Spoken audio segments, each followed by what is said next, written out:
Silang nangagbibigay anyo sa larawang inanyuan ay walang kabuluhan, silang lahat.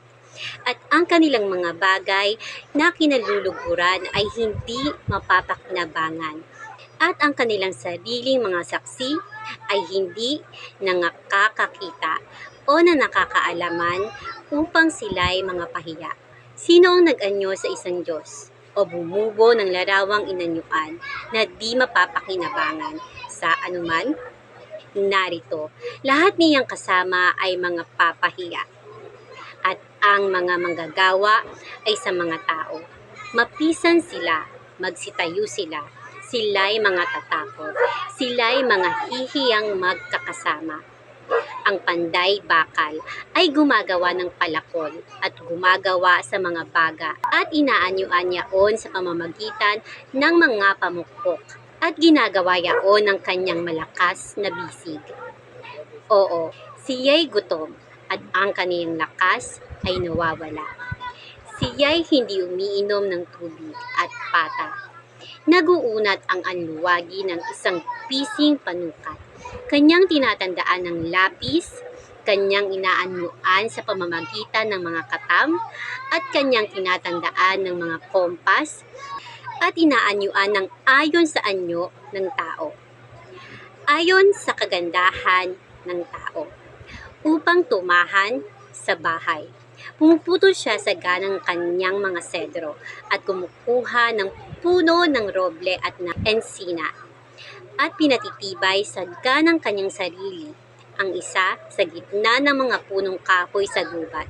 Siya'y nagtatanim ng puno ng abeto at yaoy kinakandili ng ulan. Kung magkagayo, ilalaan sa tao upang ipanggato at kumukuha siya niyaon at nagpapainit. Oo, kanyang pinaliliyaban niyaon at ipinagluluto ng tinapay. Oo, kanyang ginagawang isang Diyos at sinasamba. Ginagawa niyang larawang inanyuan at pinagpapatirapaan. Kanyang iginagatong ang bahagi niyaon sa apoy. Ang bahagi niyaon ay ikinakain niya ng karne. Siyang nag-iihaw ng iihawin at nabubusog. Oo, siya'y nagpapainit at nagsasabi, "Aha, ako'y naiinitan." Aking nakita ang apoy at ang labis niyaon ay ginagawa ng Diyos. Sa makatuwid bagay kaniyang larawang inanyuan, kaniyang pinagpapatirapaan at sinasamba at dinadalanginan at nagsasabi, "Iligtas mo ako sapagkat ikaw ay aking Diyos."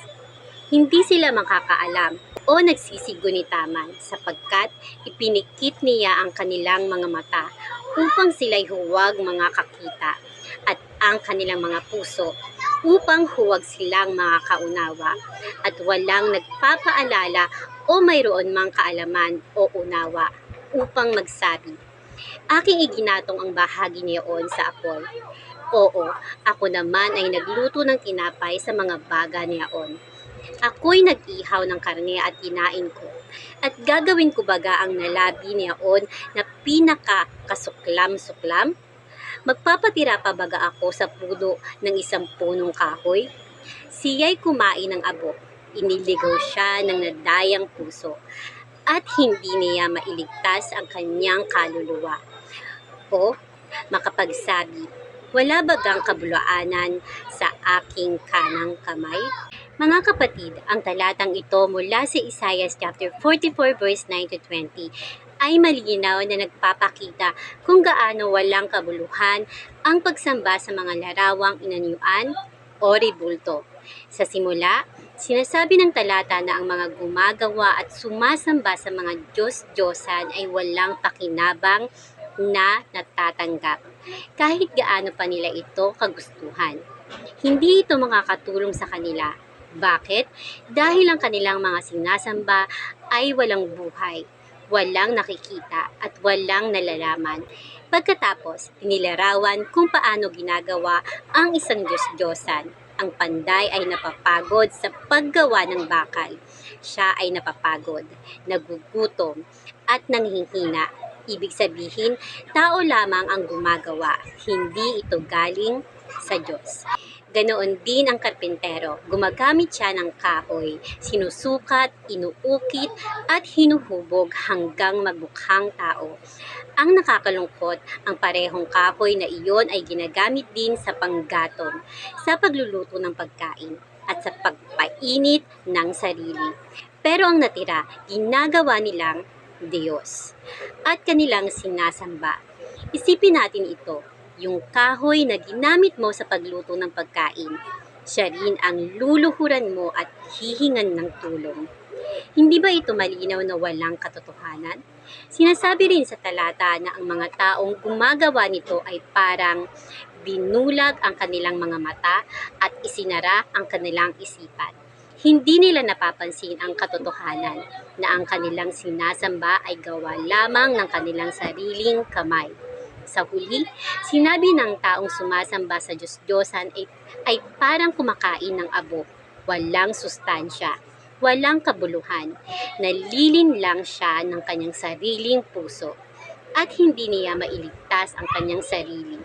At pinakamatinding tanong sa talata ay ito, wala bang kasinungalingan sa aking kanang kamay?